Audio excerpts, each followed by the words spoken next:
kahapon kasi nabanggit ko yung Romanov and I did mention na para sa akin, nagmula yung salitang Romanov kay Mayor Baste Duterte when during a rally yung sa Maisog in Davao. So, ang tanong ko ngayon kay Mr. Witness, matatandaan po ba kung ano yung sinabi ni Mayor Baste Duterte patungkol dun sa Romanov that night? Yes, Your Honor, I will try if Can you I tell remember us? it right. Ang sabi niya,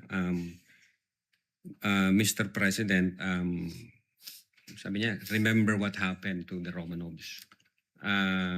If I'm not mistaken, sir, parang ang sinasabi niya, kasi mayroong... No, I think when you go to bed tonight, continue. Yes, sir, yan. Sabi ko yan. Okay. When you go to bed tonight, think about the Romanovs. Yung po yata yung pagkasabi. Parang sinasabi niya na baka mangyari sa pamilya niyo yon gaya ng nangyari sa inyo noong 1996.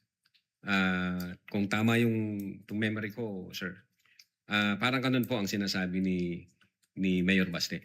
Kaya nga, Mr. Presiding Officer, nagtataka ako na binanggit yan ni Princess Maui doon sa press conference, sa online press conference ni VP Sara, yung Romanov na banta for Sara Duterte when in fact, it was Baste Duterte ang nabitaw ng salita na yon, warning sa first family. So, which, Mr.